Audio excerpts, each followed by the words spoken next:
What's going on, Shady people? ShadyPenguinn here, welcoming you back for more Pokemon Sun and Moon news. That's harder to say than you guys might think. Today, there was some information revealed. I actually only woke up a little while ago. I'm super late to the party, but I still wanted to make a video for the Shady people that wanted to know my thoughts and a little bit of my reactions on the newest news for these new games that are coming out this holiday season. Well, they're coming out in November, so I mean, Thanksgiving is a holiday. We have the legendaries. They have confirmed typings. And I really did want to take a little bit of time to talk about this. We got their names, we got their typings, and we got their abilities, and we got their signature moves. So we're going to start out with Solgaleo. Solgaleo, which I'm sure I'm mispronouncing that. Maybe, I think it's Sol, like solar, and then Galeo, Solgaleo. But you know what? Pronunciation in the Pokemon world is always a fun thing, even on the inside of it with the Pokemon company itself. It's really, really funny to hear them debate back and forth how Pokemon should be pronounced, and then getting the officials, and then it's all a big thing. But we're gonna go with Solgaleo because it's like Soldier Boy, kill him.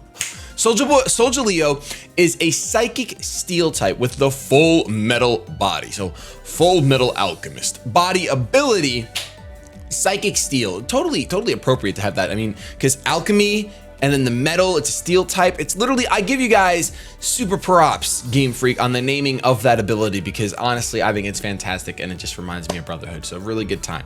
What the full metal body, wow, that's hard to say. Full metal body ability does is that it prevents the Pokemon stats from being lowered by anything. So it's kind of like Clear Body, except Clear Body stops stat drops like from Intimidate, Leer, etc. I don't think that Clear Body stops drops from secondary moves like Bulldoze. I'm not entirely sure. I don't think it does. However, this ability seems like it will. So you will never have your stats dropped. Not super sure how I feel about this ability. Realistically, I don't think legendary should have the most amazing abilities in the world anyway, so I like this addition and an ability that prevents stat dropping in general. I don't think it would be the best thing in the world on a Pokemon that wasn't the best thing in the world already, so throwing it on Solgaleo, I think that's really, really cool. Solgaleo, oh man, I don't know, guys. I just don't know with pronunciation. I really don't. But Solgaleo has the full metal body ability, prevents stat drops by the effects of an opponent's moves or ability. So normally I think it's just from, I don't know what the difference is between Clear Body. I think it's because, like I already explained, secondary effects won't take place. Its signature move though, take a look at this. Its signature move is Sunsteel Strike. And it looks ridiculous, guys. Make sure you go check out the trailer. The trailer's in the description if you haven't seen it yet already. Go watch it on the official Pokemon channel. It's freaking fantastic. I don't do like the whole let me post a trailer here. It's just not my gig. I like to do screenshots and then just talk about what I want to talk about. I'd rather you guys go support the Pokemon Company's YouTube by checking it out. Make sure you're subscribed over there, obviously, because it's the freaking Pokemon Company. I'm sure most of you guys are. But moving on to Lunala, the Dreamcatcher Pokemon, which I'm still gonna call you the Dreamcatcher. I think Lunala is a perfect name. Absolutely love it. Lunar, like the moon. Solgaleo is great too. It has Leo for the lion, Sol for the solar, and then Ja because I don't know. But Lunala, much easier to pronounce. Can't really screw that one up. Lunala is a psychic ghost type. Who saw that coming? Well, I think a lot of us thought they would both be psychic types because of the stars in their heads. I remember watching a video, I think from my friends, I think it was Nappy's video. I'm not sure. I'm pretty sure. And they were talking, like they were questioning, someone had said they would be psychic type, and then someone else was like, really, you think so? I'm really sure. But they're both psychic types. That's their main typing, which I think is cool. We haven't had a psychic pair. When was the last time we had a psychic pair? Like I know we had the trio with the Lake Guardians, but when was the last time we had a psychic pair? I don't think we have. But so we have a psychic dragon. Oh, I totally didn't. No, we have psychic steel, which is the full metal alchemist. It's Edward Alphonse, which everyone's gonna name their thing like Edward Aslan. That would be like it's Aslan and Edward combined. But we have the psychic steel, and then we have the psychic ghost, which of course 4 times weak to dark, 4 times weak to ghost. Not the best defensive typing, but Ghost is one of the best offensive typings, and I think Psychic's pretty darn good too. It hits fighting, it hits poison. Boy, Psychic, you're pretty underwhelming. You are. Basically, Dark type is going to shut this thing down. So Darkrai and Lunala, they're going to be just enemies till the end of time.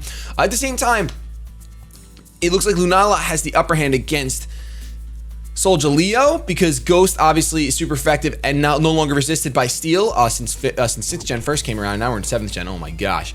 And Psychic resist each other, and Steel does absolutely nothing to anyone ever because it's Steel type. So we'll see what happens with the showdown of these two guys in general, Sun versus Moon. But Lunala's ability is Shadow Shield. Now Lunala's ability is much more interesting, and here's the reason why. It prevents damage from an attack when at full HP. Sounds a lot like Marvel Scale. I'm not exactly sure. I'm gonna see something. Marvel Scale ability. Nope, not Marvel Scale. Oh my gosh, I'm that tired. Guys, I just got out of the shower. Multi-scale ability. I saw it and I was like, prevents damage. What are you talking about? Okay, introducing Gen 5. Multi-scale lowers damage taken from damage dealing moves by half when at maximum HP. The description for Shadow Shield is that a Pokemon will take less damage from an attack that lands when the Pokemon has full HP. So less damage. I think they recognize the brokenness that is multi-scale, maybe? And they've made Shadow Shield, which seems like it's actually just going to be a inferior multi-scale for this Pokemon. And maybe others will get it too, but usually legendaries have some kind of niche ability. So multi-scale, but not multi-scale, Shadow Shield. Instead of half, I think it's going to be 1/4, cut in a fourth, maybe a little bit cut in a fourth. That could be it. But it's still a really cool ability. I like it a lot better than the full metal body ability. Personally, I think it's really cool, and I think it'll have a lot more competitive use. Of course, both these Pokemon will be Ubers, so.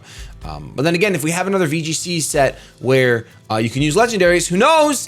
Lunala could be a contender. Actually, Solgaleo will be a contender because that's Steel typing, depending on where Fairies are at and where Xerneas is sitting. If we ever had another format like we currently have. Anyway, so we got some more information from this trailer. I was so excited to move on to my next point that I totally forgot to talk about Lunala's signature move. I'm so dumb, but Lunala's signature move is Moongeist Beam. So Moon, then Ghost, and Beam, and it looks beautiful. Now, what's interesting about this move, I guess I shouldn't say interesting, but I didn't discuss Solgaleo's move. It hit his Salamence and it wasn't super effective, so I'm gonna go ahead and put my thoughts in the basket that it's gonna be a Steel type move. Moongeist Beam hits a Pokemon. In fact, it hits a Gengar, and it is super effective and destroys it, so I'm gonna go ahead and throw my hat in the ring again and say that Moongeist Beam is a Ghost type move. And I'm not sure what secondary effects are going to happen. We didn't see any of those in the trailer. I'm not sure what their base power is going to be, but they're signature moves. They're special. Maybe they'll just be super strong like legendary moves are. But Lunala's move looks absolutely ridiculous. I love the name Moongeist Beam. I feel really dumb that I didn't cover it initially, but I'm going to throw this right in the middle of our rants before we go on to the characters.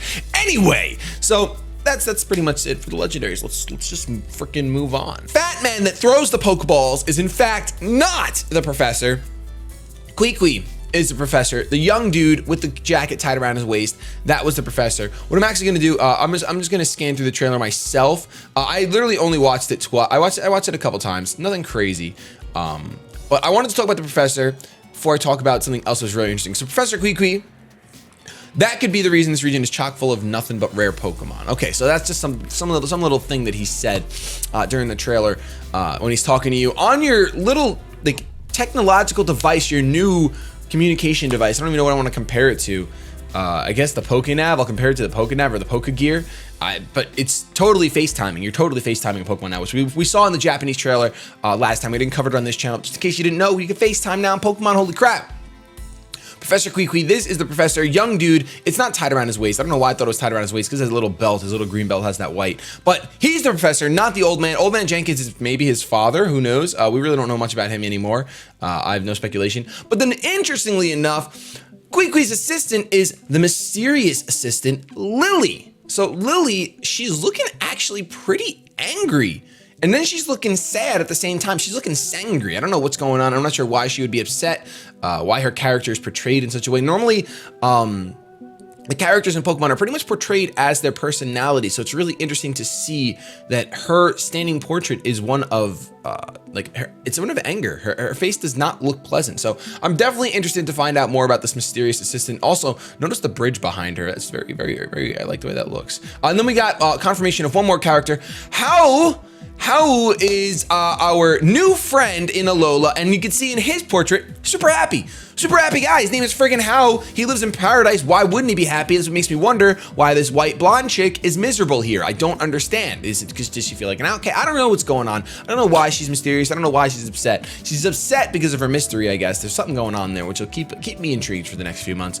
But How is our happy-go-lucky new friend, aka most likely our rival. So it looks like they've worked in 2 rivals this time around again, with the mysterious assistant and then with How, our new friend, with those yellow shorts looking fresh. I feel like Nexus would wear that outfit. Now, another interesting thing that was revealed in this trailer is our Pokedex. Our Pokedex is look at his face! Look at his face! Just look at this face!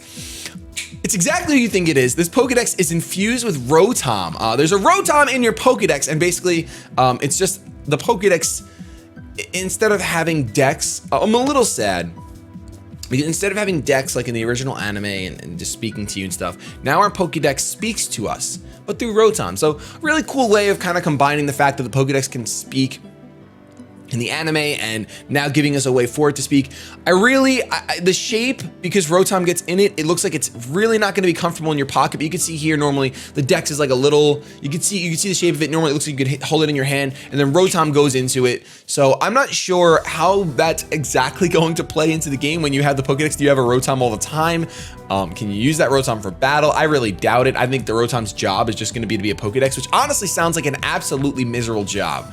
Like, at the same time, new Rotom form, Game Boy Luke's gotta be happy. It's the Dex form, so it's pretty dope. I don't think it'll ever see battle in that form. I mean, maybe, who knows? I would say no. Be gentle on the goods, okay? Just like a Brit, I like it. So, it's the next version of the Pokedex. Pretty cool, pretty interesting, for sure. It's a nice take on being able to speak. Now, the most important part of this trailer to me, well, not the most important, but the one I wanted to talk about the most. Whoa, it's a whole new wave of Pokemon. Okay, we're done with the Dex. You can calm down. So, the most interesting part of the trailer for me was the region itself. So, of course, in my original analysis, I said that there would be multiple islands, and we have that confirmed. We kind of knew it was all going to be confirmed, but I just wanted to take a look at the map. The art style is absolutely fantastic. It's beautiful. I love the way it looks. It is ridiculous.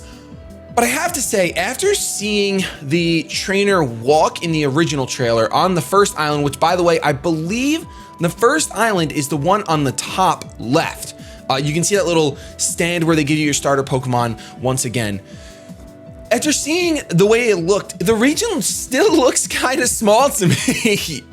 Maybe I'm just spoiled by Kalos, but I feel like each island has 2 cities on it. It would make sense, 2 to 3. I guess it's not that small. If each island has 2 to 3 cities on it, you can see the Pokemon Centers scattered around, especially on that right island. You can see the Pokemon cities scattered around, the Poke Centers, I should say, scattered around really well. But it's 2, there's 8 cities. There's usually around 11 cities, and then some don't have gyms, etc. So 2 to 3 on each island makes sense. I guess it's not that small, but it felt like, it feels like when I saw the character model walking around and I could see so much of the region, like you could see in the distance, the starting town in the original trailer, like off in the distance. It just seems like it's kind of small now, but I'm really excited to be able to see this full region. I love the way the clouds look. I know it's the least important thing. To me, does this feel like we're not going to Kalos anymore? Yeah, a little bit. It kind of feels like we're not going to Kalos anymore. Definitely unfortunate for me and for anyone else that wanted to go back, but I don't think the way that the region is kind of cut off with these clouds totally feels like Golden Sun and totally feels like we will not be going back. I do have to say though, what's really cool is in the center, you guys can see that white area. That's most, I'm gonna say 100% the Pokemon League, 9 out of 10 Pokemon League for sure.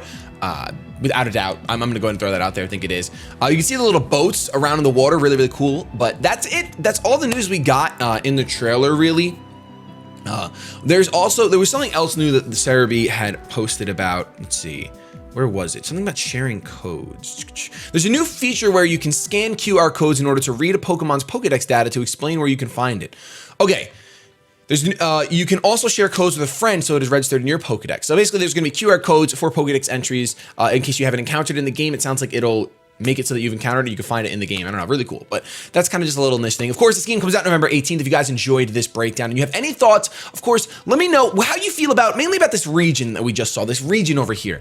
Let me know your thoughts on the new trailer, the new information that we got, which now with the ability and the typings, who is your favorite legendary? Is it Lunala or is it Solgaleo? kill them. Let me know in the comment section below. Have yourselves a good day, but above all else, keep it shady.